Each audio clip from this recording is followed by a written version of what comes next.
ऐसे visionary sociologist का जन्म शताब्दी वर्ष भक्त कवि नरसिंह मेहता यूनिवर्सिटी जूनागढ़ के समाज शास्त्र भवन द्वारा सेलिब्रेट किया जा रहा है, जिसके आज तीसरे वेबिनार में स्वागत प्रवचन के लिए मैं भवन के अध्यक्ष डॉक्टर जयसिंह झाला सर को आमंत्रित करता हूं।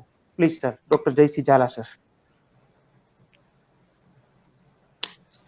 नमस्कार, सादर वंदन। भारत के प्रसिद्ध समाज शास्त्री एवं मानस शास्त्री श्याम शरण दुबे जी की शताब्दी वर्ष के उपलक्ष्य में आयोजित भक्त कवि नरसिंह मेहता विश्वविद्यालय जूनागढ़ के समाज शास्त्र विभाग द्वारा आयोजित इस संगोष्ठी में उपस्थित भक्त कवि नरसिंह मेहता विश्वविद्यालय के कुलपति एवं इस संगोष्ठी के अध्यक्ष प्रोफेसर चेतन त्रिवेदी साहब, जो कुछ ही समय में हमारे साथ जुड़ने वाले हैं। इस संगोष्ठी के चेयरपर्सन प्रोफेसर हेमिक्षा राव मैडम, बीज रूप व्याख्यान के लिए उपस्थित सुब्रता मिश्र जी एवं डिजिटल माध्यम से जुड़े हुए आप सभी लोगों का मैं हार्दिक स्वागत एवं अभिवादन करता हूँ। आज मेरे लिए बेहद गौरव की बात है कि इस संगोष्ठी में उपस्थित मेहमानों का स्वागत परिचय कराने का मुझे सौभाग्य प्राप्त हुआ।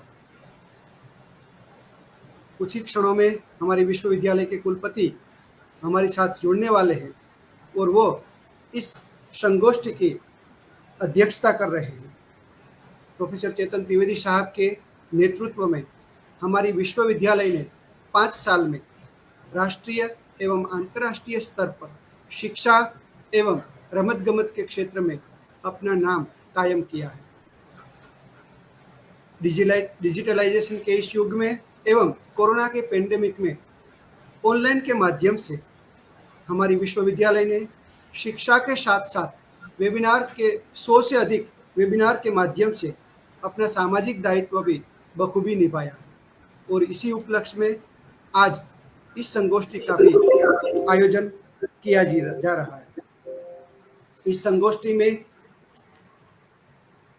चेयरपर्सन के रूप में हमारे साथ प्रोफेसर हेमिक्षा राव मैडम जुड़े हुए हैं, जिनका अगर मैं संक्षिप्त, वो हमारे गुरुवर्य है, उसका परिचय तो मैं देने के लिए समर्थ शायद नहीं हूँ, लेकिन अगर संक्षिप्त परिचय दूँ तो मैडम आपने एमफिल एवं पीएचडी गुजरात की ख्यातनाम गुजरात विद्यापीठ अहमदाबाद से किया है। शोध और संशोधन के क्षेत्र में 35 साल से अधिक आपका अनुभव रहा है। आपके मार्गदर्शन में 54 से अधिक विद्यार्थियों ने एमफिल एवं 50 से ज़्यादा विद्यार्थियों ने पीएचडी का कार्य पूर्ण किया। 20 से अधिक प्रोजेक्ट यूजीसी आईसीसीएसआर का आपने पूर्ण किए हैं सफलतापूर्वक। कई राष्ट्रीय और अंतर्राष्ट्रीय संगोष्ठिकाओं का आपने आयोजन भी किया है और कई राष्ट्रीय और अंतर्राष्ट्रीय संगोष्ठियों में आपने शोध पत्र भी प्रस्तुत किए हैं। 18 से अधिक आपकी पुस्तकें प्रकाशित हुई है। कई अंतर्राष्ट्रीय एवं राष्ट्रीय संस्थानों में आप सदस्य के रूप में भी कार्यरत हैं। इंडियन सोशियोलॉजिकल सोसाइटी के आपने ट्रेजरर के रूप में भी आपने कार्य किया है। अंत में हेमचंद्राचार्य यूनिवर्सिटी के कुलपति के रूप में भी आपने कार्य किया है और सौराष्ट्र की प्रसिद्ध गुजरात की प्रसिद्ध विश्वविद्यालय सौराष्ट्र विश्वविद्यालय में समाज शास्त्र विभाग के प्रोफेसर एवं अध्यक्ष के रूप में सेवानिवृत्त हुए हैं।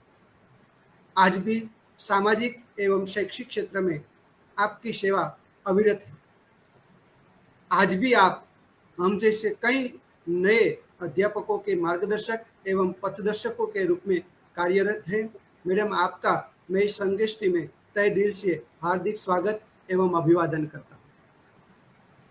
साथ ही साथ जब इस संगोष्ठी 25 जुलाई को इस संगोष्ठी के बारे में हम सोच रहे थे, 99वीं सालगिरह मना रहे थे एससी दुबे सर की, तब हमें ये लगा कि उसको किस प्रकार दुबे जी को हम किस प्रकार मना सकते हैं उसकी सालगिरह को। तब लगा कि 100वां साल चल रहा है तो पूरी शताब्दी वर्ष के रूप में मनाइए। हमारे कुलपति साहब ने भी हमें प्रोत्साहित किए। तभी मैं दुबे साहब के बारे में ऑनलाइन कुछ देख रहा था, उसी में एक दुबे साहब के एकेडमिक करियर के बारे में तो बहुत कुछ लिखा हुआ था, लेकिन एक जगह पर उसकी सामाजिक जीवन पर लिखा हुआ एक लेख मिला, जो लेख सुब्रता मिश्र जी ने लिखा था। और इस लेख में कई ऐसी बातें थी कि जो समाज विज्ञान के हम कई विद्यार्थी, अध्यापकों और जो दुबे जी के जीवन कार्य में रस रखने वाले हैं उसको पता नहीं है।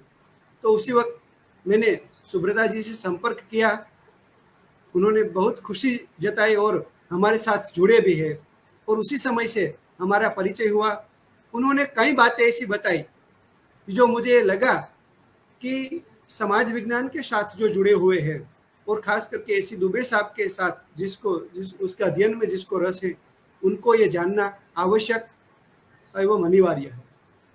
तो इसी विषय में आज सुब्रता मिश्र जी, जो कि दुबे जी से तो सामाजिक परिवेश से आती है, और किसी भी विचारक लेखक के जीवन में उसका सामाजिक जीवन, तत्कालीन परिस्थिति, उसका कौटुंबिक जीवन, सामाजिक परिवेश अहम भूमिका निभाता है। और इसी बात को ध्यान में रखते हुए आज हमने सुब्रता मिश्र जी को आमंत्रित किया है, जो हमें दुबे जी के सामाजिक जीवन के पहलुओं से परिचित कराएंगे। सुब्रता जी का अगर संक्षिप्त परिचय दूं तो सुब्रता जी मूलतः विज्ञान के लेखिका है। वे पिछले 25 वर्ष से विज्ञान लेखन कर रही है। वर्तमान में गोवा में रह रहे सुब्रता मिश्र जी को तत्कालीन राष्ट्रपति महोदय महामहिम प्रणब मुखर्जी के कर कमल से भारत सरकार के राजभाषा विभाग का राजीव गांधी ज्ञान विज्ञान मौलिक पुरस्कार लेखन का प्रथम पुरस्कार से सम्मानित हुए हैं। इसके अलावा मध्य प्रदेश युवा वैज्ञानिक पुरस्कार, आचार्य चाणक्य पुरस्कार, विज्ञान साहित्य रत्न सम्मान, वीरांगना सावित्रीबाई फुले राष्ट्रीय फेलोशिप सम्मान, अखिल भारतीय अंबिका प्रसाद दिव्य स्मृति पुरस्कार, काव्य विभूति सम्मान, नारी गौरव सम्मान सहित कई ऐसे पुरस्कार से भी सम्मानित है। आपने डॉक्टर हरीश गौर विश्वविद्यालय सागर से वनस्पति शास्त्र में एमएससी प्रथम स्थान से प्राप्त किया है, और विक्रम विश्वविद्यालय उज्जैन से आईसीएसआर के फेलोशिप के रूप में पीएचडी कार्य भी पूर्ण किया है, एवं पोस्ट डॉक्टरल कार्य भी आपने किया है। विज्ञान के विद्यार्थी होने के बावजूद भाषा और साहित्य आपका रुचि का विषय रहा है। आपने पर्यावरण विज्ञान, वनस्पति शास्त्र, समुद्र विज्ञान सहित कई विषयों पर हिंदी और अंग्रेजी में 21 से ज्यादा पुस्तकें प्रकाशित हुई हैं। प्रतिष्ठित पत्र पत्रिकाओं में अब तक विज्ञान एवं सामयिकों में लगभग 600 से ज्यादा लेख प्रकाशित हो चुके हैं। देश के विभिन्न संस्थानों में अब तक लगभग 100 से अधिक आपका आमंत्रित व्याख्यान हो चुका है। भारतीय अंतर्राष्ट्रीय विज्ञान महोत्सव, विश्वरंग, राजभवन गोवा एवं विज्ञान प्रसारित सहित कई प्रतिष्ठित मंचों पर अपने कविता का पठन किया है।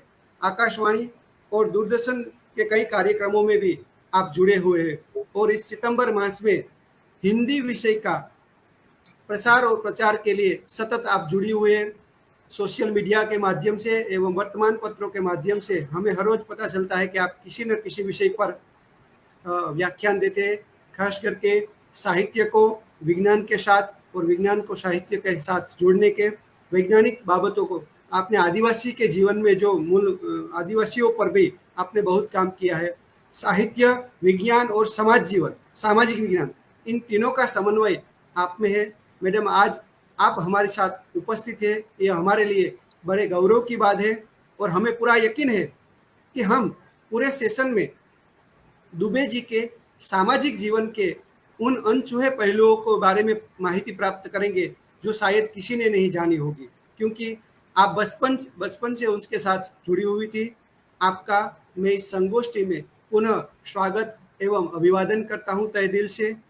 साथ ही साथ डिजिटल माध्यम से गुजरात एवं भारत के विभिन्न विश्वविद्यालय के अध्यापकों, अध्यक्षों, विद्यार्थी मित्रों एवं एससी दुबे जी के शोध और संशोधन कार्य में रस रखने वाले आप सभी लोगों का मैं तहे दिल से हार्दिक स्वागत एवं अभिवादन करता हूँ। Thank you.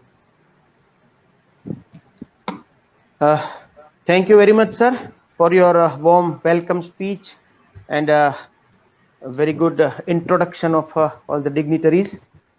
अब मैं इस वेबिनार को आगे चलाते हुए जिनका इंट्रोडक्शन अभी दिया है जाला सर ने, ऐसे हमारे स्पीकर सुब्रता मैडम को मैं आमंत्रित करता हूं कि वो अपने इस जो मंच है उस मंच को एससी दुबे साहब से परिचित करें, प्लीज मैडम। और साथ ही साथ हमारे भक्त कवि नरसिंह मेहता यूनिवर्सिटी के young visionary dynamic and student और रिजल्ट ओरिएंटेड वाइस चांसलर, हम लोग उसको बोलते हैं सर को, वो जुड़ चुके हैं। सर आपका स्वागत है। और अभी मैं सुब्रता मैडम को आमंत्रित कर रहा हूँ अभी एससी दुबे साहब के परिचय के लिए, प्लीज मैडम। नमस्ते। सबसे पहले तो मैं भक्त कवि नरसिंह मेहता यूनिवर्सिटी के समाज शास्त्र विभाग की भूरी भूरी प्रशंसा करती हूँ कि उन्होंने प्रोफेसर श्यामाचरण जी दुबे के शताब्दी वर्ष के लिए इस तरह से एक श्रृंखलाबद्ध व्याख्यान माला शुरू की है। ये अपने आप में उनके लिए बहुत बड़ी श्रद्धांजलि है और उनके परिवार के सदस्य होने के नाते हम लोगों के लिए ये बेहद बेहद भावनात्मक रूप से खुशी का विषय है।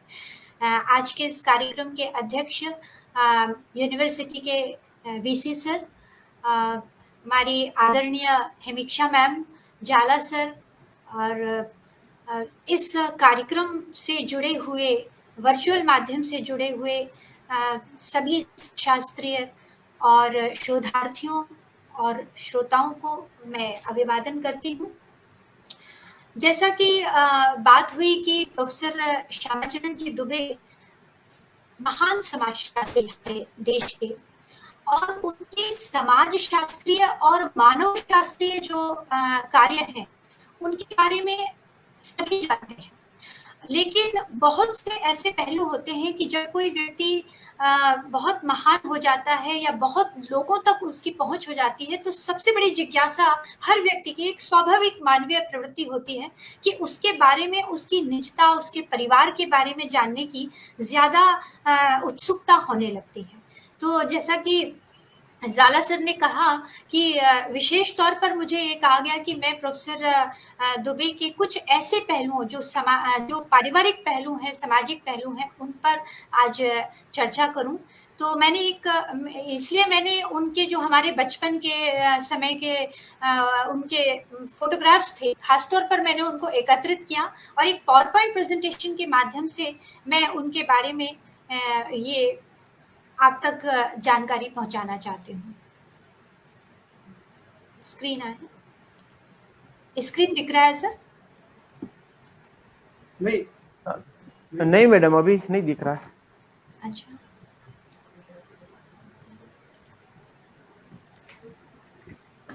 सर उसको शायद आप एक्सेप्ट करवाइएगा स्क्रीन को। क्या एक्सेप्ट करो? आ रहा है। हाँ अभी आ रहा है।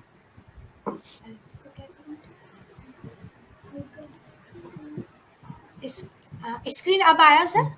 अब आया, अभी देख रहा है जी। तो महान भारतीय समाजशास्त्री प्रोफेसर श्यामाचरण जी दुबे के परिवार और उनके कुछ रोचक पारिवारिक संस्मरणों पर बातचीत करेंगे। और उसका कारण ये है कि जैसा मैंने कहा कि वो इतने लोगों से जुड़े हुए समाजशास्त्री रहे हैं कि हर व्यक्ति उनको उनके निजता से जानना चाहता है। और इसकी मैं आपको बताऊं कि जैसे जाला सर ने कहा कि उन्होंने मेरा ये जो लेख था, ये मैंने लगभग 5 साल पहले ये उनकी स्मृति में ये लेख लिखा, पारिवारिकता से परे प्रोफेसर श्यामाचरण दुबे। तो जब मैंने ये लेख लिखा उसके बाद से लगातार इतने दिन के बाद भी जब भी कोई इस लेख से होकर गुजरता है और प्रोफेसर दुबे से जुड़े हुए जो लोग होते हैं वो उसे बहुत पसंद करते हैं और ज़रूर मुझे या तो फ़ोन आता है या पत्र आते हैं या ईमेल आता है। तो उससे मुझे अंदाजा हुआ कि प्रोफेसर दुबे के बारे में उनके सामाजिक कार्यों या समाज शास्त्रीय शोध जो उन्होंने किए, जो अवधारणाएं समाज शास्त्र को दी हैं, उसके अलावा भी बहुत से लोग ऐसे हैं जो उनको जानना चाहते हैं, उनके परिवार के बारे में जानना चाहते हैं। और मेरे लिए ये सौभाग्य का विषय है कि यही लेख जो है आज मुझे आप लोगों तक अपनी और भी बात प्रस्तुत करने का अवसर प्रदान कर रहा है। और इसी तरह का एक पारिवारिक लेख जो था, अभी गत महीने ही स्वयं सिद्धा एक वेबसाइट है, उसमें उनकी पत्नी डॉक्टर लीला दुबे जी के ऊपर भी मैंने लिखा। और जब से ये लेख भी लिखा, उसके बाद से भी लगातार मेरे पास बहुत से फोन कॉल्स आ रहे हैं और बहुत से पत्र इस बारे में आ रहे हैं, जो ये दर्शाते हैं कि किस तरह से प्रोफेसर श्यामाचरण जी दुबे और उनकी पत्नी डॉक्टर लीला दुबे जी से समाज शास्त्र के अलावा भी उनसे व्यक्तिगत तौर पर लोग जुड़े हुए हैं और उनके बारे में ज्यादा से ज्यादा जानना चाहते हैं।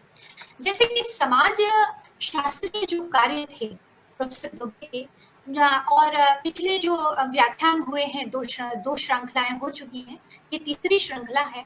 तो पिछले दो व्याख्यानों में हमने उनके जो समाज शास्त्रीय कार्य थे उनके बारे में विस्तार से जाना, और आगे भी जो श्रृंखला आएंगी उनमें हम उनके बारे में, उनके समाज शास्त्र कार्य के बारे में जानेंगे। और उनका जो समाज शास्त्रीय कार्य भी था, या एंथ्रोपोलॉजी या मानवविज्ञान से संबंधित जो उनका कार्य था, उनको भी वो भी बहुविषयक था। ऐसा नहीं कि कोई समाज शास्त्र का कार्य है तो कोई एक बिंदु पर उनका विषय रहा, वो भी बहुत वृहद था। जैसे एक तरफ वो ग्रामीण अध्ययन करते हैं, तो एक तरफ जनजातीय समाज का अध्ययन करते हैं, समग्र भारतीय समाज का अध्ययन करते हैं, फिर वो आ जाते हैं तो सामुदायिक विकास, आधुनिकीकरण, यहाँ तक कि अंत में तो उन्होंने राजनीतिक समाज शास्त्र पर भी अपने विचार दिए, अपना काम किया। तो इस तरह से ये जितना भी उनका बहुविषयक समाजशास्त्रीय कार्य है, वो कहीं ना कहीं उनके उस पारिवारिक जड़ों तक जाता है जो उन्हें देश का महान समाजशास्त्री बनाता है। तो आज हम विस्तार से देखेंगे कि किस तरह से जो प्रोफेसर दुबे हैं, उनकी जो पारिवारिकता की सीमाएं हैं वो क्रमशः बढ़ती गई।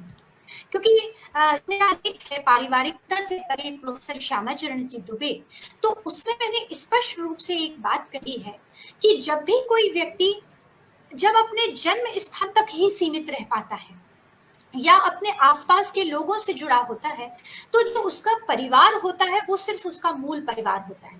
मतलब जो आम व्यक्ति होता है, जैसे उसके रिश्तेदार हैं, आपस में उसके मित्र हैं, बस वहां तक सीमित होता है।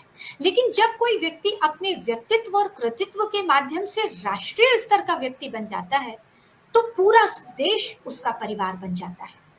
और इससे और आगे जब व्यक्ति अंतर्राष्ट्रीय स्तर पर महान हो जाता है, तो समग्र विश्व उसका परिवार हो जाता है। तो ये परिवार जो है, वो उसकी जो पारिवारिकता की सीमाएं हैं, वो व्यक्ति के कृतित्व और व्यक्तित्व के राष्ट्रीय और अंतर्राष्ट्रीय स्तर के हिसाब से बढ़ती जाती है। और ये जो पूरी अवधारणा है, ये प्रोफेसर दुबे के ऊपर अक्षरशः लागू होती है। लेकिन हम आज उनके शुरुआत करेंगे उनकी पारिवारिकता की सीमाओं की बढ़ती हुई सीमाओं का। तो प्रोफेसर दुबे की पारिवारिक पृष्ठभूमि बहुत कम लोग इस बारे में जानते हैं, और जो भी जानते होंगे तो मुझे लगता है कि उनके हम रहे होंगे वो लोग शायद थोड़ा बहुत जानते हों। लेकिन समाजशास्त्र से जुड़े उनके जो नए शोधार्थी हैं, उनके लिए ये बात बिल्कुल ही नई रहेगी। इसलिए ये यदि कोई प्रोफेसर दुबे पर गहनता से शोध करना चाहने वाला शोधार्थी है, तो उसके लिए ये सामग्री बहुत उपयोगी साबित हो सकती है। जैसा कि हम सभी जानते हैं कि 25 जुलाई 1922 को मध्य प्रदेश के नरसिंहपुर जिले के मध्यम वर्गीय ब्राह्मण परिवार में प्रोफेसर दुबे का जन्म हुआ था। और जो उनका पूरी पारिवारिक पृष्ठभूमि यदि आप देखें, तो उनके दादाजी स्वर्गीय पंडित श्री बाबूलाल जी दुबे, जो कि उस पूरे नरसिंहपुर क्षेत्र के प्रसिद्ध ज्योतिषविद थे, और उनकी दादी जी, जिनका कि उनके पूरे जीवन पर बहुत ही ज्यादा प्रभाव रहा है, बहुत बड़ा योगदान उनकी दादी का उनको बनाने में रहा है, श्रीमती केसरबाई जी दुबे, जो कि स्वयं एक विदुषी गृहिणी थी। उसके बाद आप देखेंगे कि उनके पिताजी प्रोफेसर दुबे के जो पिताजी थे वो स्वर्गीय पंडित श्री मूलचंद जी दुबे, जो कि ब्रिटिश कालीन जो छत्तीसगढ़ था उसके कोर्ट ऑफ वार्ड्स के प्रबंधक वे थे। इसके अलावा उनकी जो माताजी स्वर्गीय श्रीमती इंद्राणी जी दुबे, वे भी एक राष्ट्रवादी, धर्मपरायण और विदुषी गृहिणी थी, जिसका प्रभाव प्रोफेसर दुबे पर पड़ता है। हम आगे की स्लाइड्स पर देखेंगे कि किस तरह से उनके माताजी और पिताजी और खासतौर पर दादी जी का प्रभाव उनके पूरे समाजशास्त्रीय जीवन पर पड़ा। और फिर आते हैं कि उनके जो पिताजी थे प्रोफेसर दुबे के, वो 4 भाई थे और वो सबसे बड़े थे। इसके अलावा 3 उनके काका जी थे। और जो नरसिंहपुर एरिया जिला होता है वो बुंदेलखंड क्षेत्र के अंतर्गत आता है। और बुंदेलखंड में जो पिता के छोटे भाई होते हैं काका जी, उनको कक्का जी कहा जाता है। और प्रोफेसर दुबे जो थे वो अपने तीनों काकाओं को कक्का जी ही कहा करते थे। तो प्रोफेसर दुबे के जो बड़े काका जी थे स्वर्गीय पंडित श्री मोतीलाल जी दुबे, जो कि उस समय के प्रसिद्ध पुरोहित, पंडित और ज्योतिषविद थे। आज भी आप जाएंगे नरसिंहपुर के जो पुराने लोग हैं वो उन्हें उतने ही सम्मान से याद करते हैं। दूसरे जो काका जी थे स्वर्गीय पंडित श्री कालूराम जी दुबे, जो कि उपनिदेशक कृषि विभाग नागपुर थे। और तीसरे काका जी स्वर्गीय पंडित श्री रामकृष्ण जी दुबे, जो कि शिक्षक थे जिला मंडला में। तो इस तरह से ये तो उनके परिवार का हमने देखा। और जो उनकी चचेरी बहन स्वर्गीय श्रीमती मालती पुरोहित, जो कि उनके दूसरे नंबर की काका जी की बेटी थी और वे उनकी चचेरी बहन थी। और मेरा सौभाग्य है कि मैं वो मेरी माँ है। और साथ में यदि पारिवारिक पृष्ठभूमि में देखें तो 2 बुआ और थी प्रोफेसर दुबे की, और उनसे कुल 9 फुफेरे भाई बहन उनके थे। तो ये एक पूरी पारिवारिक संयुक्त परिवार की पृष्ठभूमि है, जो कहीं ना कहीं प्रोफेसर दुबे की, जब आप आगे जाके उनकी परिवार की व्याख्याएं जो उन्होंने की हैं, तो संयुक्त परिवार क्या होता है ये उनको जन्म से ही मालूम था। और ये उसको हम कह रहे थे मैं आपसे कि उनका हर कार्य उनकी पारिवारिक जड़ों से जुड़ा हुआ है। तो जब वो संयुक्त परिवार के बारे में बात करते हैं या उसकी वृहत्ता से जब वर्णन करते हैं, तो कहीं ना कहीं उनकी ये जो पारिवारिक पृष्ठभूमि है वो बहुत महत्व रखती है। आप स्क्रीन पर ये जो फोटो देख रहे हैं, ये बहुत पुराना फोटो है, जब मेरी माँ 2 वर्ष की थी और ये उनकी प्रोफेसर दुबे की गोद में वो बैठी हुई हैं, और जो खड़े हुए हैं वो उनके काका जी हैं। ये बहुत बहुत पुराना फोटो है जो विशेष रूप से मैंने आज के कार्यक्रम के लिए लिया है। और जो जिन चचेरी बहन की बात मैं कर रही हूँ प्रोफेसर दुबे की, जिनको जो गोद में बैठी हुई हैं, वो और प्रोफेसर दुबे, इस पूरे परिवार में सिर्फ वो ही 2 अकेले भाई बहन थे। इसके अलावा जो उनके 2 काका जी थे उनके कोई संतान नहीं थी। इसलिए पारिवारिक पृष्ठभूमि में आप देखें तो प्रोफेसर दुबे और श्रीमती मालती पुरोहित, जो दोनों भाई बहन अपने परिवार के बहुत बहुत दुलारे और लाडले बच्चे हुआ करते थे। अब देखिए ये जो अगला हम संस्मरण देखेंगे कि किस तरह से प्रोफेसर श्यामाचरण दुबे जब इंडियन विलेज लिखते हैं, जो कि सब 1955 की उनकी किताब है, जिसने उनको अंतर्राष्ट्रीय स्तर पर ख्याति दिलाई। और भारतीय गांवों, जैसे कि हमने पिछले श्रृंखलाओं में भी इस इंडियन विलेज पर बहुत अधिक बोला गया था, मैं तो उतना कुछ बोल भी नहीं सकती हूँ, लेकिन हम इस चीज को यहाँ जोड़ सकते हैं कि किस तरह 1955 में आई उनकी अंतर्राष्ट्रीय स्तर की इंडियन विलेज जो किताब है, वो उसकी जड़ें प्रोफेसर श्यामाचरण दुबे के बचपन में किस तरह से जाकर मिली हुई हैं। कि उनका जो ननिहाल था वो खमतरा गांव, जो कि नरसिंहपुर जिले का एक गांव है, वहाँ उनके नानी जी रहते थे। और ये जो स्क्रीन पर आप फोटो देख रहे हैं ये उनकी दादी जी का फोटो है। और बचपन में वो अपनी दादी के ही साथ ज्यादा रहते थे। और एक किस्सा जो मेरी माँ सुनाया करती थी अक्सर, कि एक बार हुआ ये था कि जब वो पहली कक्षा में पढ़ रहे थे नरसिंहपुर के स्कूल में, तो उनके शिक्षक ने किसी बात से दुबे जी को डांट लगा दी। अब इतने लाड़ प्यार वाले वातावरण में घर में जो रहते थे, तो उनको मालूम ही नहीं था कि कोई डांट भी लगा सकता है। और कहना चाहिए कि दोनों भाई बहन इतने हद तक लाडले थे कि कोई उनसे कुछ कह नहीं सकता था। तो जब शिक्षक ने प्रोफेसर दुबे को बचपन में पहली कक्षा में डांट लगा दी, तो दुबे जी को बहुत तेज गुस्सा आ गया।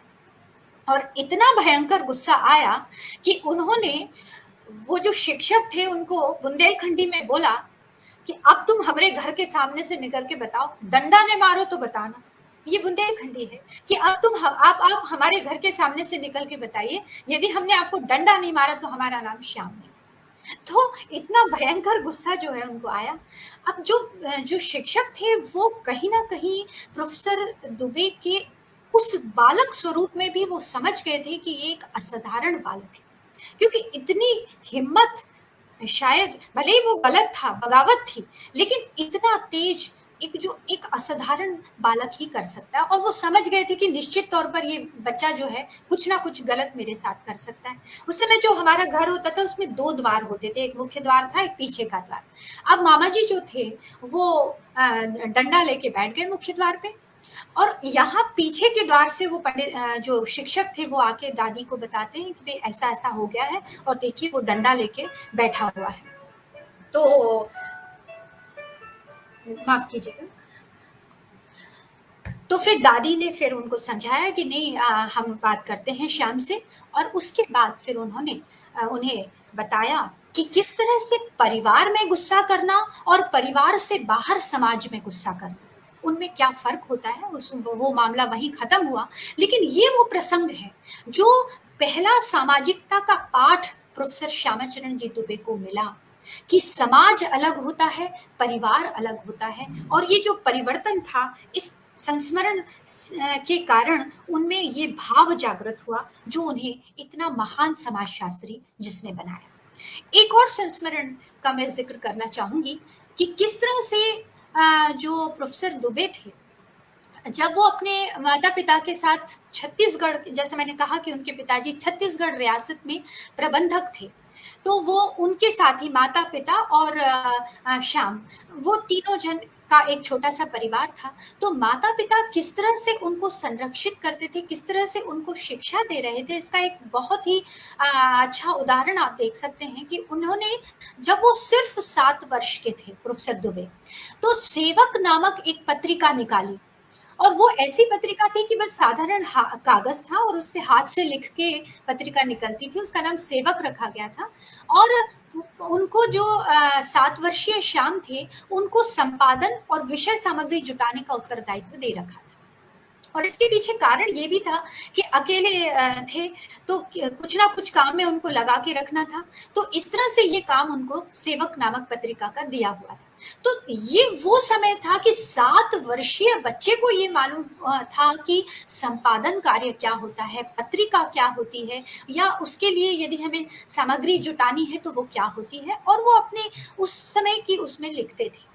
तो इसके लिए उन्हें पूरे छत्तीसगढ़ एरिया में क्या कार्यक्रम हो रहे हैं, धार्मिक हो या कोई भी पारिवारिक कार्यक्रम हो, वो सब पता करना पड़ता था और उस पत्रिका में फिर वो लिखा करते थे। तो आप ये सोचिएगा कि जब वो समाजशास्त्री के रूप में अपनी किताबों में भारतीय परिवारों की व्याख्या करते हैं कि किस तरह से पारिवारिक समारोह होते हैं या ग्रामीण स्तर पर किस तरह से समारोह होते हैं, और त्योहारों में मुस्लिम और हिंदू परिवारों के एक दूसरे के प्रति व्यवहार क्या होते हैं, ये सारी चीजें जब वो एक महान शास्त्री, समाजशास्त्री होने के लिए दर्शाते हैं, तो ये जो बातें थी, सोचिए कि वो 7 वर्षीय बालक जो सेवक नामक पत्रिका का संपादन कर रहा था, उस समय से ही ये बातें उनके मस्तिष्क में बो दी गई थी किसी बीज की तरह। एक और जो उनके जीवन में सबसे बड़ी घटना घटी, वो ये थी कि दुबे जी जब सिर्फ महज 8 वर्ष के थे, तभी उनकी माताजी का देहावसान हो गया था।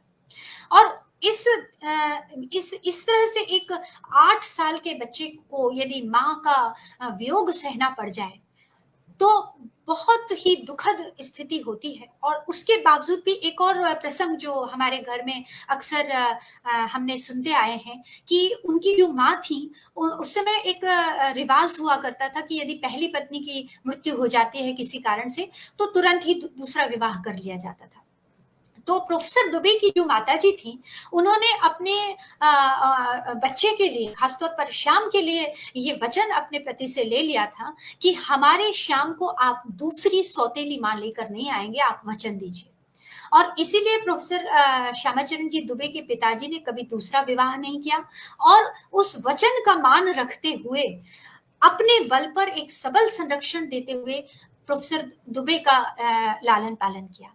तो जब वो छत्तीसगढ़ अंचल के सुदूर जमींदारियों में उनका बहुत स्थानांतरण होता रहता था, कभी जमींदारी का में चले गए प्रबंधक के तौर पर, तो अलग अलग स्थानांतरण होने के कारण, और वो साथ में रखते थे प्रोफेसर दुबे को हमेशा अपने, तो अलग अलग ग्रामीण स्कूलों की कक्षाओं में, कभी तीसरी कक्षा किसी गांव में हो गई तो चौथी कक्षा किसी गांव में हो गई।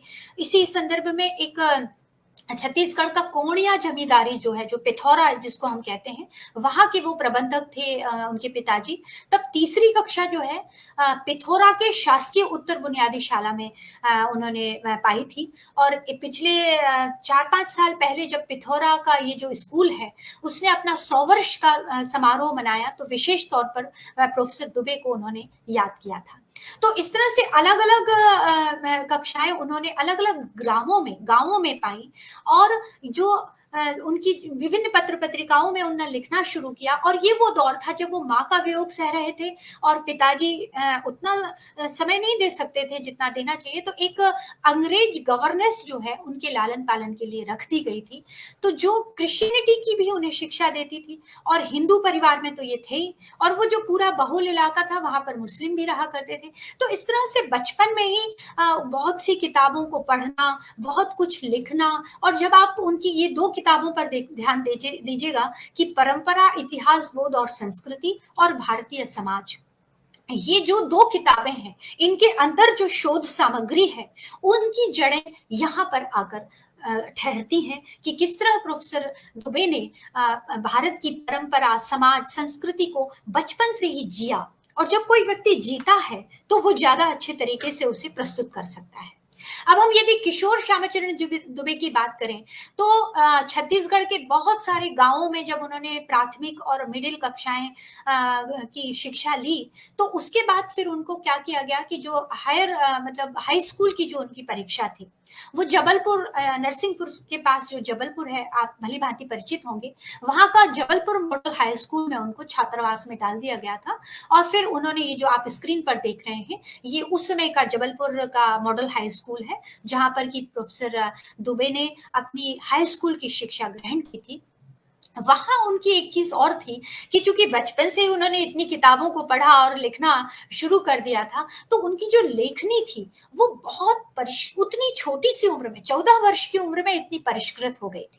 और शुरुआत उन्होंने फिल्मी पत्रिकाओं से की, फिल्म देखने का बहुत शौक था उनको, तो शुरुआत उन्होंने फिल्म पत्रिकाओं में समीक्षा वगैरह लिखना शुरू किया। लेकिन धीरे धीरे उन्होंने जो छत्तीसगढ़ में अपना आदिवासियों और लोक संस्कृति को देखा, उसके गंभीर लेखन वो करने लगे, लेख लिखने लगे। और उसकी गंभीरता को आप इस बात से अंदाजा लगा सकते हैं कि तत्कालीन समय की जो प्रतिष्ठित पत्रिकाएं होती थी, हंस है, विशाल भारत है, मॉडर्न रिव्यू है, एक 14 साल के बच्चे के लिखे लेखों को यदि ये पत्रिकाएं स्वीकृत कर रही हैं, अपने पत्रिकाओं में प्रकाशित कर रही हैं, तो ये उस 14 वर्षीय प्रोफेसर दुबे के स्वरूप के लेवल को, स्तर को प्रदर्शित करता है। यहाँ एक बात मैं जरूर बताना चाहूंगी कि ये सारे लेख जो वो लिखते थे किशोरावस्था में, और उससे जो मानदेय राशि उनको मिलती थी, तो वो अपनी बहन यानी मेरी माँ के लिए कुछ ना कुछ उपहार जो है वो अवश्य लेते थे। ये उनका पारिवारिक जो भावनात्मक जुड़ाव था वो प्रदर्शित करता है। और जब आप उनकी बुक इंडियाज चेंजिंग विलेजेस, शिक्षा, समाज और भविष्य पढ़ेंगे, तो आप कहीं ना कहीं ये जो मॉडल हाई स्कूल के समय का उनका जो अनुभव है, उसके बीजों को आप इन किताबों में जरूर अनुभव करेंगे। कमार जनजाति पर जो उनकी किताब है, इससे तो सभी भली भांति परिचित हैं। और सोचिए कि 25 वर्ष की आयु में उन्होंने द कमार जब किताब लिखी, तो अंतरराष्ट्रीय स्तर पर भारत की जनजातीय संस्कृतियों को स्थान दिलाने वाले वो पहले व्यक्ति बने। अब देखिए, कमार जनजाति जो है उससे उनका किस तरह से बचपन का पुराना रिश्ता है कि जब वो पिताजी के साथ गरियाबंद छत्तीसगढ़ क्षेत्र में रह रहे थे, तो गरियाबंद वो क्षेत्र होता है जहां पर विशेष रूप से कमार जनजाति का बाहुल्य अभी भी है। तो जो कमार जनजाति थी वो बचपन से उनके मस्तिष्क में अंकित हो गई थी। और हमारे घर में जब चर्चा होती है तो वो बताते हैं कि किस तरह से जब कमार जनजाति का कोई व्यक्ति, चाहे वो काम करने के लिए आता हो, चाहे वो अपने जमींदारी से संबंधित काम के लिए आता हो, तो दुबे जी उन जनजाति के जो भी व्यक्ति उनके यहाँ आते थे, उसकी वेशभूषा, रहन सहन, भोजन शैली, उसके बात करने का ढंग, उनके क्या वो पहनते हैं, क्या वो लगाते हैं, उसका सोचिए उतने बचपन से उन्होंने आकलन करना शुरू कर दिया था। तभी आप देखेंगे कि ये जब उन्होंने नागपुर यूनिवर्सिटी से राजनीति विज्ञान में प्रथम श्रेणी में ऑनर्स किया, तो एक आम व्यक्ति होता, आम शोधार्थी होता, तो वो राजनीति विज्ञान में पीएचडी करता। लेकिन प्रोफेसर दुबे जैसे जब महान व्यक्ति होता है, तो वो उसने परंपरा से हटकर मानव विज्ञान में शोध के लिए कमार जनजाति को चुना। तो ये एक कहना चाहिए कि उनकी असाधारणता थी और उनका रिश्ता जो कमार जनजाति से था वो कितना पुराना था, और इसलिए एक छोटी सी उम्र में उन्होंने द कमार जैसी किताब को समाजशास्त्र के लोगों के लिए दिया। अब हम थोड़ा सा आगे चलते हैं कि किस तरह से किशोरावस्था के बाद जब उन्होंने कमार को लिखना किया और पीएचडी उनका हुआ, फिर वो एक नए परिवार की तरफ बढ़ रहे थे। नागपुर में जब वो शोध कार्य उनका चल रहा था, उसी दौरान नागपुर विश्वविद्यालय में लीला गजानन अंबरडेकर जो थी, वो भी राजनीति समाजशास्त्र की वो छात्रा थी। और वो लीला जो अंबरडेकर थी, वो भी अपने समय की, जब आप मेरा एक लेख अभी जो मैंने जिसका जिक्र किया था आप पढ़ें, तो आप पाएंगे कि कैसे उस जमाने की आम लड़कियों से हटकर प्रोफेसर लीला दुबे ने अपने समय में ये प्रण लिया कि मैं अपना वर खुद चुनूंगी। ये उस समय की परंपरा से हटकर बहुत बड़ी बात थी उस समय के भारतीय समाज के लिए। तो खुद उन्होंने प्रोफेसर दुबे को शादी का प्रस्ताव दिया, विवाह का प्रस्ताव दिया, और फिर उन्होंने काफी समाजशास्त्रीय उनके शोध कार्य की चर्चाएं होती रहती थी, मिलना जुलना होता रहता था, और अंततः प्रोफेसर दुबे ने गुरुदेव रविंद्रनाथ टैगोर की गीतांजलि की एक पंक्ति के माध्यम से उस विवाह प्रस्ताव को स्वीकृति दी। उन्होंने कहा कि I can not choose the best choose me. ये कितनी बड़ी बात थी उस समय ये कहना। ये उनकी नारी के प्रति सम्मान को भी दर्शाता है, और ये कारण इसलिए भी था क्योंकि वो बचपन से अपनी दादी और अपनी बहन के कारण नारी के सम्मान को समझते थे, और जब लीला जी को वो ये सम्मान देते हैं तो ये स्त्रियों के प्रति उनकी आदर भावना को दर्शाता है।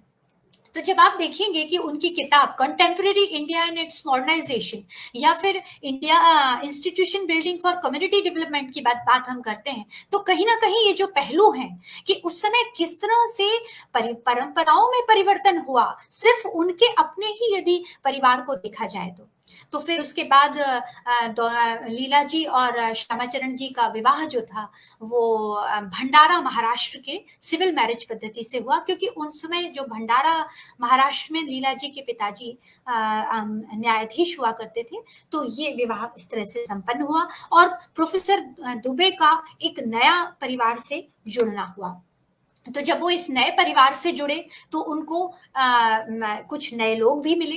उनमें लीला जी के पिताजी स्वर्गीय श्री गजानन जी अंबरडेकर जो कि जिला न्यायाधीश थे, लीला जी की माता जी श्रीमती सुंदरी सुबेदार अंबरडेकर जो कि हिंदू परंपरानिष्ठ धर्मपरायण विदुषी गृहिणी थी। इसके अलावा लीला जी की बड़ी बहन थी जो कि जिनसे भी आप सभी परिचित होंगे, जो कि हमारे देश की प्रसिद्ध संगीत शास्त्री प्रोफेसर सुमति मुटाटकर।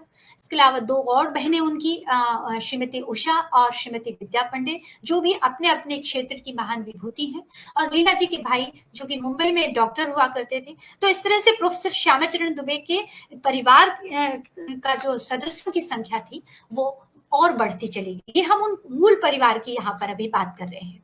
उसके बाद फिर उनके दो पुत्र हुए, मुकुल दुबे और सौरभ दुबे। मुकुल भैया का पिछले साल ही वो नहीं रहे, और सौरभ दुबे जो हैं वो इस समय मैक्सिको विश्वविद्यालय में इतिहास के प्रोफेसर हैं। और सबसे बड़ी बात ये थी कि प्रोफेसर श्यामाचरण दुबे जितना महान समाजशास्त्री होते जा रहे थे, बनते जा रहे थे, लेकिन कहीं ना कहीं उन्होंने अपनी पारिवारिकता के जो भावनात्मक संबंध थे उनको कभी टूटने नहीं दिया। जब भी आप यहाँ स्क्रीन पर फोटो देख रहे हैं तो ये जो फोटो है उनकी दादी उनके बड़े बेटे को गोद में लिए हुए हैं और ये उनके पिताजी जो हैं जो उनके छोटे बेटे को गोद में लिए हुए हैं।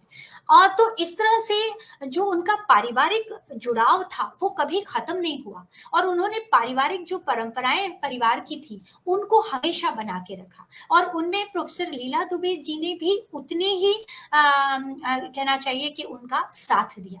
ये आप ये फोटो देख रहे हैं जिसमें लीला जी के गोद में एक बच्चा है जो हैदराबादी टोपी लगाए हुए है। इसका भी बड़ा प्यारा संस्मरण है। हमारी माँ बताती है कि जब वो हैदराबाद में रहती थी, अच्छा माँ के साथ क्या होता था कि जहां जहां भी मामा जी रहे, चाहे वो सागर हो, हैदराबाद हो, शिमला हो, हर जगह वो जाया करती थी। थोड़े समय के लिए रुकना होता था उनका। तो जब वो हैदराबाद में रह रही थी उस समय मुकुल जी लगभग 2 साल के थे, बोलना ही उन्होंने सीखा था। तो हैदराबादी स्टाइल में जब भी कोई उनसे कोई चीज बात करता था तो वो शुक्रिया जरूर कहते थे और मुकुल जी के मुंह से शुक्रिया सुनने के लिए लोग जानबूझ के उनसे बात किया करते थे। तो वो उन्होंने एक इससे एक बात और सामने निकल कर आती है कि किस तरह श्यामाचरण जी दुबे ने एक समाजशास्त्री होने के साथ साथ अपने बच्चों को संस्कार देने के लिए एक पिता का वैसा ही पूरा उत्तरदायित्व पूरा किया जैसा कि उनके पिता ने उनको संस्कार दिए थे। तो ये एक आदर्श परिवार उनका बना। अब जैसा मैंने आपको जिक्र किया था कि मेरी माँ जो है प्रोफेसर दुबे की बहुत ही लाडली बहन थी और उनका विशुद्ध दुलार जो था वो उनके साथ हमेशा रहा। बहुत से संस्मरण हैं, कुछ एक दो संस्मरण में आपके साथ जरूर साझा करना चाहूंगी जो ये दर्शाता है कि किस तरह से वो अपनी बहन से दुलार करते थे। ये जितने फोटोग्राफ आप स्क्रीन पर देख रहे हैं ये वो फोटोग्राफ्स हैं जो मामा जी ने अपनी बहन के बच्चों के खींचे और खुद अपने बच्चों के खींचे और आपस में वो लोग एक दूसरे को ये फोटोग्राफ्स हमेशा देते रहते थे। और सबसे बड़ी चीज ये थी कि मामा जी ने ही अपनी बहन का नाम मालती रखा था। उसके पीछे भी एक प्रसंग है कि वो उनसे 12-13 साल छोटी थी। तो जब उनका जन्म हुआ था तो उस समय ये लेखन किया करते थे और हंस पत्रिका वगैरह से इनको जो मानदेय मिलता था तो उन्होंने कहा कि ये तो हमारे लिए माल लेकर आई है इसलिए इसका नाम हम मालती रखेंगे। तो जो घर के सदस्य थे वो बड़े खुश हुए और वही नाम उनका रखा गया। और खासतौर पर वो मेरी माँ की जो माता जी थी वो भी 2 वर्ष की उम्र थी उनकी तब उनका देहांत हो गया था। तो इस तरह से मामा जी की माता जी और मेरी माँ की माता जी दोनों का ही देहावसान हो गया था। तो जो दादी जी थी उन्होंने उन दोनों बच्चों को वही प्यार दिया जो एक माँ देती है। तो इसलिए ये दोनों अपनी दादी से बहुत जुड़े हुए थे। और एक चीज और थी कि वो जिस तरह से मामा जी का व्यक्तित्व था, मामा जी की विद्वता थी, उसी तरह की विदुषी स्तर जो था उनकी बहन का भी था और वो इस बात को बहुत अच्छे से जानते भी थे, मानते भी थे। लेकिन कई ऐसी परिस्थितियां होती हैं भारतीय समाज में कि वो उस स्तर तक नहीं पहुंच सकी और इस बात का हमेशा उन्हें मामा जी को दुख रहा कि उनकी बहन उधर तक नहीं पहुंच सकी। और कहीं ना कहीं ये कारण था कि वो उनकी बेटियां यानी मैं और मेरी बहन जो है उन पर उनका विशेष दुलार रहता था। शायद वो हमें अपनी बहन का अक्स देखा करते थे। तो एक संस्मरण था कि जब ब्रिटिश काल था और मैट्रिक की परीक्षा बहुत कठिन मानी जाती थी, हर कोई उसमें फर्स्ट डिवीजन तो आना बहुत दूर की बात होती थी, लेकिन वो दौर था जब मेरी माँ मैट्रिक में फर्स्ट डिवीजन लेकर आई जबकि जो मामा जी थे उनका सेकंड डिवीजन आया था। तो घर में बहुत खुशी हुई और श्यामाचरण जी दुबे ने उस मेधा को पहचाना कि मेरी बहन इतने कठिन परीक्षा में भी मैट्रिक में फर्स्ट आई है। उसके बाद से तो उनका और भी ज्यादा कहना चाहिए कि दुलार बढ़ गया था। एक हैदराबाद का संस्मरण है। मैंने बताया कि मेरी माँ हमेशा उनके साथ रहती थी जहां भी वो जाते थे। तो हैदराबाद में हुआ ये कि मामा जी के फील्ड में थे और माँ घर पे थी। तो फील्ड में कोई महिला थी, अंग्रेज महिला थी, उनको कुछ सामान था जो घर पे रखा हुआ था। तो उन्होंने कहा कि मेरी बहन घर पर है तो आप उनसे ले लीजिएगा। और मामा जी ने एक चिट्ठी लिखी और वो भी बुंदेलखंडी में लिखी ताकि वो जो साथ में ले जा रही है जो चिट्ठी अंग्रेज महिला वो उसे पढ़ ना सके। तो उन्होंने बुंदेलखंडी में लिखा कि जब डुकरिया की पुटरिया एक पेटी में रखी है, बाहे तुम जाहे दे दो। मैं इसका हिंदी करके बताती हूँ, जो बुंदेलखंडी जानते होंगे वो समझ गए होंगे कि इस बुजुर्ग महिला की का जो सामान है वो एक पोटली में बंद करके बॉक्स में रखा हुआ है, वो इसको दे देना। अब जब वो आई अंग्रेज महिला, तो माँ ने दरवाजा खोला और उन्होंने कहा कि मैं some material is in the box, please give me. तो और उन्होंने कहा कि ये आपके भाई ने ये लेटर भी आपको दिया। तो माँ ने लेटर को रख लिया और उसके बाद उन्होंने कहा कि आप आके देख लीजिए कौन से बॉक्स में है। अच्छा, माँ ने वो लेटर पढ़ा नहीं। तो अब वो लेडी जो थी वो बार बार कहती open this box, open this box, open this box. अब वो हर बॉक्स खुलवा रही थी और फाइनली एक बॉक्स जो था उसमें उसका सामान मिल गया और वो बहुत खुश हुई और थैंक्स वगैरह कह के चली गई। अब शाम को जब मामा जी फील्ड से लौटे तो उन्होंने बताया माँ ने कि मैं आपकी जो भी आई थी उनको हमने वो दे दिया है। तो मामा जी ने कहा हमने तुम्हें एक पत्र भी तो दिया था। तो उन्होंने कहा कि नहीं, मैंने तो कोई हाँ मिला तो था पर मैंने पढ़ा नहीं। तो मामा जी बोले कि लो तुम पढ़ो उसको। जब देखा तो वो बुंदेलखंडी में लिखा था और बहुत ठहाके लगा के वो लोग हंसने लगे। तो इस तरह से जो बुंदेलखंडी का प्रेम था प्रोफेसर दुबे का, वो कभी गया नहीं। एक उनकी मेधा थी कि एक तरफ वो विशुद्ध बुंदेलखंडी में बोलते थे और तुरंत ही यदि कुछ आ गया तो वो उतनी ही अंग्रेजी में भी बात कर सकते थे। ये उनकी महानता थी। एक और मैं आपको संस्मरण सुनाती हूँ कि जब वो सागर में रहते थे तो वो अक्सर मेरी माँ वहां जाया करती थी। तो सागर में भी जो उनका बगीचा था बहुत खूबसूरत गुलाबों के लिए पहचाना जाता है, जो कि पिछले श्रृंखला में भी उसका जिक्र हुआ था। तो उन्होंने एक बार जहां भी वो विदेश में जाया करते थे तो वहां के जो भी संस्मरण होते थे वो आपस में जरूर बात करते थे। तो उन्होंने बताया कि एक बार जब वो आयरलैंड गए थे तो माँ को बताया कि अच्छा एक चीज और थी कि नरसिंहपुर की एक दुकान है, प्रतिष्ठित मिष्ठान की दुकान है, मर्चेंट की दुकान। वहां के गुलाब जामुन उनको बहुत पसंद थे और जब भी वो बाहर जाते तो वो गुलाब जामुन जरूर लेके जाते थे। वो मिट्टी के बर्तन में मिला करता था। तो जब वो आयरलैंड की महिला को उन्होंने वो गुलाब जामुन खिलाए होंगे तो वो उसने खाए और उसको आश्चर्य हुआ कि, तो उन्होंने पूछा कि प्रोफेसर दुबे आप मुझे ये बताइए कि ये जो गुलाब जामुन है इसमें रस कहाँ से जाता है। तो ये बात उन्होंने माँ को सुनाई थी। और इस तरह से बहुत से संस्मरण। और हम लोग क्या होते थे कि जब भी मामा जी का जिक्र घर पे होता था तो बस वही चीज भी बार बार सुनने में बहुत मजा आता था। जैसे कि रामचरितमानस आप कितनी भी बार सुनिएगा, प्रसंग सुनने में बड़ा मजा आता है। तो ऐसी ही कुछ जो है हमारे साथ भी हुआ करता था। दुबे जी की एक और खासियत में पारिवारिक संदर्भ में मैं आपसे साझा करना चाहती हूँ कि उनकी सबसे अच्छी चीज ये थी कि चाहे परिवार का कोई सदस्य यदि घर आ रहा है तो जो हमारे बुंदेलखंड का एक रिवाज होता है कि यदि कोई मेहमान आया है तो उसे पूरी जरूर खिलाई जाती है। यदि आपने पूरियां नहीं खिलाई तो वो व्यक्ति बुरा मान सकता है। तो ये सोचिए कि कितनी बारीक चीज है जो उन्हें एक महान परंपरावादी दृष्टिकोण वाला व्यक्ति बनाती है कि किस तरह से जब वो परंपराओं के बारे में लिखते हैं तो वो तब लिख पाते हैं जब वो उन परंपराओं को जीते हैं। तो परिवार का कोई भी व्यक्ति यदि दुबे जी के पास गया है या उनके मित्र गए हैं तो वो उसके लिए पहले से ही कह देते अपने जो खाना बनाने वाला व्यक्ति था कि भाई शुद्ध ही ले आना। खुद नहीं खाते थे पूड़ियाँ, लेकिन भाई जो आ रहा है उसको पूड़ी जरूर बनाना है, मिठाइयाँ बनाना है। बहुत ध्यान रखते थे इस बात का। और कई तरह के जो विशेष व्यंजन है, कोई जो आया है तो वो बोरियत ना हो उसको, यदि वो घुमाने ले जाना, वो यदि उनका कोई कार्यक्रम है तो बोलेंगे चलो हमारे साथ ही कार्यक्रम में चलो। हर व्यक्ति से परिचय करवाना, हल्के फुल्के हास परिहास करते रहना, ये सब उनकी खूबियां थी। सीमांतों के अन्वेषक श्यामाचरण दुबे जो किताब है, लीला दुबे जी और सुधीश पचौरी जी की संपादित किताब है, उसमें एक जगह सुमति मुटाटकर ये बात लिखती भी है कि अपना अहम, अपनी प्रतिष्ठा, अपने महत्व आदि का एहसास उन्हें था, पर इसके कारण पारिवारिक भावनात्मकता में कभी कोई कमी नहीं आई। ये बात परिवार का हर सदस्य बिल्कुल जानता है कि किस तरह से प्रोफेसर दुबे इतने महान होने के बावजूद भी परिवार के लोगों के लिए सिर्फ अपने श्याम भैया थे, या हमारे लिए मामा जी थे, या किसी के लिए काका थे, किसी के लिए फूफा थे, लेकिन वो इसी तरह थे। उन्होंने कभी अपने समाज शास्त्री होने का जो दिखावा है, दिखावा से तो वो बहुत दूर थे, ऐसा कभी हमें एहसास ही नहीं होने दिया। इसका सबसे बड़ा उदाहरण खुद मैं हूँ, क्योंकि मैं जब तीसरी कक्षा में थी तब से ही लेखन कार्य मेरा भी शुरू हो गया था। छोटी छोटी कविताएं लिखा करती थी। फिर छठवीं क्लास से मैंने लेख लिखने शुरू किए। और होता ये था कि मैं जो भी लिखती थी या जो भी मेरा प्रकाशित होता था, उसको मैं ज़रूर पत्रों के माध्यम से मामा जी को भेजा करती थी। तो लगभग 6वीं कक्षा से हमारा पत्राचार वाला जो संबंध था वो हमेशा रहता था, और वो बोलते थे कि तुम्हारा नाम बहुत बड़ा है शुभ्रता, तो मैं तुम्हें शुभ्रा कहा करूँगा। तो वो मुझे शुभ्रा ही कहते थे।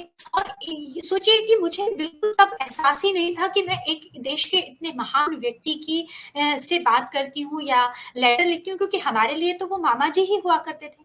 और वो अक्सर मुझे कहते थे कि शुभ्रा तुम्हारी हिंदी बहुत अच्छी है। और इस बात का भी मुझे आज तक भी एहसास नहीं होता कि वो किस हिंदी की बात करते थे या वो उन्हें क्या मेरे अंदर दिखता था। तो जो भी उनके प्रकाशित लेख होते थे, उनकी कटिंग भेजना, उनकी जो भी किताबें प्रकाशित होती हैं उनकी प्रति भेजना, कुछ विशेष यदि उनका आमंत्रण समारोह है, जैसे कि जब उनको मूर्ति देवी पुरस्कार मिला था, तब बकायदा उन्होंने जो भी था वो सब मुझे भेजा, और समय समय पर उपहार भेजना। तो मेरा तो उनके साथ जो एक भावनात्मक संबंध है बहुत ज्यादा रहा है। और वो जैसा कि मैंने कहा कि 6वीं कक्षा से पत्र हम के माध्यम से हम जुड़े रहते थे, या जब कभी भी उनका नरसिंहपुर आना होता था तो हम जुड़े रहते थे। और हमेशा एक चीज और थी कि किसी को भी यदि पत्र लिखना है परिवार के सदस्य को खासतौर पर, तो वो हाथ से लिखा करते थे। ये मैं आखिर के, क्योंकि उनकी मृत्यु 4 फरवरी 1996 को हुई थी, तो आखिर के 2 पत्र मैं आपके सामने जरूर लेकर आई हूँ। ये उनका पत्र था 13 सितंबर 1994 को मुझे उन्होंने लिखा था। और यहाँ तब मुझे नहीं मालूम था कि, तो उस समय में मैं एमएससी कर रही थी, तब मुझे नहीं पता था कि ये जो उनकी पंक्तियां हैं ये कहीं ना कहीं 1996 में मुझसे उनको दूर कर देंगे। वो एक पंक्ति में मुझे लिखते हैं कि अब मेरा उत्तरदायित्व तुम्हें ही संभालना है, अपनी दृष्टि केंद्रित करो और गुणवत्ता के नए कीर्तिमान स्थापित करो। ये एक तरह से उनका आदेश था, और वो मेरे गुरु भी रहे लेखन के क्षेत्र में। मेरा विषय हालांकि विज्ञान रहा, और वो कहते थे कि शुभ्रा तुम मेरी किसी एक किताब का हिंदी अनुवाद करो, हालांकि मैं नहीं कर सकी। और जब वंदना मिश्रा जी ने उनकी किताब भारतीय समाज नाम से अनुवाद किया, तो मुझे खुशी की चलिए एक किसी मिश्रा ने वो बात पूरी कर दी। और जब वो पत्र लिखते तो घर के हर सदस्य के बारे में भी लिखा करते थे। तो कहीं ना कहीं ये उत्तरदायित्व जब उन्होंने मुझे दिया, इतना बड़ा उत्तरदायित्व था कि उनकी जो विरासत है लेखन की वो मुझे संभालनी है। मैं तो खैर कुछ भी नहीं हूँ, प्रयास हमेशा रहता है कि मैं गुणवत्तापूर्ण, चाहे वो विज्ञान लेखन कर रही हूँ, लेकिन यदि मामा जी ने आदेश दिया है तो मुझे उसे पूरा करना है। एक ये अंतिम पत्र था जो उन्होंने मुझे भेजा था 18 मई 1995 को, और तब तक वो थोड़ा सा काफी कमजोर हो गए थे, तो हाथ से लिखना उन्होंने बंद कर दिया था, तो वो टाइप करके ही पत्र भेजा करते थे। और इस पत्र में तो जैसे उन्हें मालूम था कि अगले 6 महीने में वो नहीं रहने वाले हैं, तो उन्होंने मुझे लिखा कि तुमसे हमें बहुत अपेक्षाएं हैं, हमारा अधूरा काम तुम्हें ही पूरा करना है। तो ये इतना बड़ा उत्तरदायित्व जब उन्होंने मुझे दिया, ये बोलते हुए वापस मेरे रोंगटे खड़े हो रहे हैं। और मैं पूरा प्रयास करती हूँ कि मैं उनकी दिए गए इस उत्तरदायित्व का वहन जितनी ईमानदारी से कर सकूं उतनी ईमानदारी से करती रहूं। और ये उनका आखिरी पत्र था मेरे लिए। हालांकि फिर वो पत्र लिखना भी उनका बंद हो गया था, क्योंकि मैं 96 में मैं उज्जैन यूनिवर्सिटी आ गई थी, और वहां मैंने उन्हें फोन के माध्यम से बताया था कि मामा जी मुझे मैं फेलोशिप गई है आईसीआर की, और मैं पीएचडी मैंने ज्वाइन कर लिया है। और वो बहुत खुश हुए, और मैंने 1 जनवरी 1996 को ज्वाइन किया अपना पीएचडी फेलोशिप के साथ, और 4 फरवरी 1996 को वो नहीं रहे।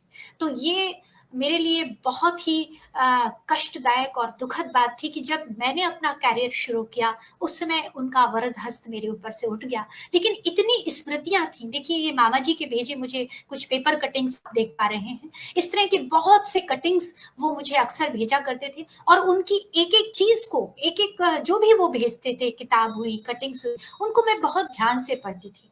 और कहीं ना कहीं वो मेरे लेखन के ऐसे गुरु रहे हैं कि कोई भी विषय यदि लेना है तो उसको उतनी ही गहराई से हमें पढ़ना है, उसको प्रस्तुत करना है। कोई मजाक के या परिहास के तौर पर लेखन नहीं होना चाहिए, ये बात हमेशा मैंने महसूस की। तो ये जो किताबें हैं प्रोफेसर दुबे की, जो उन्होंने कम से कम 30 से भी अधिक उनकी किताबें हैं और लगभग हर किताब मेरे पास है। और जब हम उनकी किताबों को पढ़ते हैं, चाहे वो संक्रमण की पीड़ा हो, बाद में जो उन्होंने देखा, तो इंडियन विलेज से लेके संक्रमण की पीड़ा तक की जो उनकी किताबें हैं, उनमें भारतीय गांव, संस्कृति और परंपराओं की जो जड़ें हैं, वो प्रोफेसर दुबे की जड़ें उनके वहां तक जाती हैं। ये पूरा पारिवारिक हमने उनका देखा। अब छोटा सा मुझे लग रहा है समय ज्यादा हो रहा है, तो शैक्षिक परिवार जो उनका था, उसके लिए यदि लोग बहुत अच्छी तरह से जानना चाहते हैं तो कांति कुमार जैन की किताब है, जो कहूंगा सच कहूंगा, उसको यदि आप पढ़ लेंगे तो जिसमें वो प्रोफेसर दुबे को प्रोफेसर डीलक्स के नाम से प्रस्तुत करते हैं, क्योंकि जो आप समाजशास्त्र से जुड़े जो लोग हैं वो भी जानते होंगे कि उन्हें उनके पाइप के कारण, उनके आकर्षक व्यक्तित्व के कारण भी, उनके परिधानों के कारण, उनकी साज सज्जा के कारण भी लोग उन्हें जानते हैं। सिर्फ समाजशास्त्र के कारण तो जानते ही हैं, उनकी जो स्टाइल थी। एक छोटा सा किस्सा मैं यहाँ पर जरूर शेयर करना चाहूंगी कि वो अपने जो विद्यार्थी थे उनके लिए भी उनकी जो साज सज्जा थी, उनका जो परिधान था, उसको लेकर भी बड़े संजीदा रहते थे। तो एक बार हुआ ये था कि उनकी सागर विश्वविद्यालय में एक कक्षा चल रही थी और एक उनका विद्यार्थी था, वो जल्दी से स्लीपर पहन के ही शायद कक्षा में आ गया। तो मामा जी का ध्यान गया। देखिए, एक छोटी छोटी सी चीजें भी वो ध्यान दिया करते थे। तो उन्होंने उससे कहा कि शायद तुम जल्दबाजी में कक्षा में आए हो। तो उसने कहा कि जी सर, मैं लेट हो गया था। तो उन्होंने अपने ड्राइवर को बुलाया, शिव प्रसाद नाम के उनके ड्राइवर थे, और कहा कि शिव प्रसाद, इनको आप छात्रावास ले जाइए, तो ये जूते पहनकर क्लास में आए। तो वो गया और फिर वो जूते पहन के क्लास में आए। तो इस तरह की छोटी छोटी चीजें थी। और एक और संस्मरण छोटा सा मैं सुनाना चाहूंगी कि एक उनका विद्यार्थी था, वो जल्दी जल्दी में क्लास में आया। तो प्रोफेसर दुबे ने उसको कहा कि तुम्हारा ये जो पैंट है, ये तुम्हारे सूट का है शायद। उसने कहा जी सर। तो बोले, लेकिन तुम ये बुशर्ट के साथ पहन के आए हो। तो उसने कहा कि जी। तो वो उस पैंट शर्ट में भी उसे बोले कि देखो, बुशर्ट वाला पैंट अलग रखो और सूट वाला पैंट अलग रखो। तो उसने कहा कि जी सर। तो बहुत ही छोटी छोटी बातें, बहुत संस्मरण है उनके जीवन के। तो ये था उनका राष्ट्रीय स्तर का परिवार। और अब देखिए कि किस तरह से अंतर्राष्ट्रीय स्तर पर भी वो सर्वप्रिय रहे हैं। और ये स्क्रीन पर उनके वो अद्वितीय गुण हैं जो अंतर्राष्ट्रीय स्तर पर उनको विश्व ख्याति दिलाते हैं, और पूरा विश्व जो है उनका परिवार बन जाता है।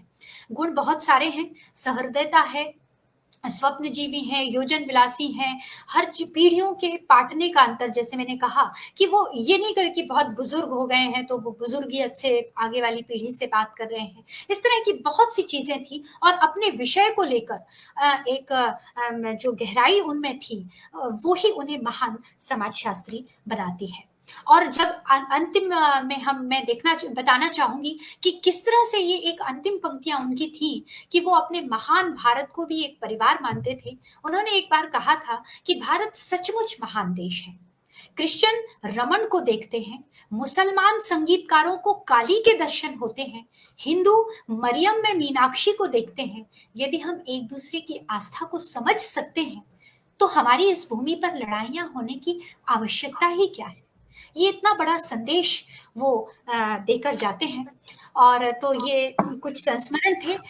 मुझे लगता है कि ज्यादा समय मैंने ले लिया आपको सुनाने में, तो मैं यहाँ पर अपना व्याख्यान समाप्त करती हूँ। बहुत बहुत धन्यवाद। Thank you very much madam. आपने जो दुबे साहब की वो पूरा जीवन चरित्र हम सबको अभी ये दिया है और जानने का मौका दिया है, वो ग्रासरूट लेवल का पूरी डेप्थ ली आपने। और हम लोगों को पूरी आशा है कि सभी स्टूडेंट्स, रिसर्चर, सोशियोलॉजी, सभी को ये पूरे जिंदगी भर ये सब है वो काम में आएगा। Once again thank you very much. और इंस्पिरेशन भी बहुत मिला है दुबे साहब के ये जीवन चरित्र में से। और आपने भी बहुत मेहनत की है ये सब। मुझे लग रहा है शायद समय मैंने बहुत ले लिया, उसके लिए क्षमा चाहती हूँ। नहीं नहीं, कोई बात नहीं, कोई बात नहीं मैडम। इतने महान व्यक्ति का जो पूरा जीवन चरित्र आपने जो गागर में सागर रखा है, फिर भी अच्छी तरह से आपने वो एलिब्रेट और डिस्क्रिप्शन दिया है, तो उसके लिए thank you once again, thank you very much.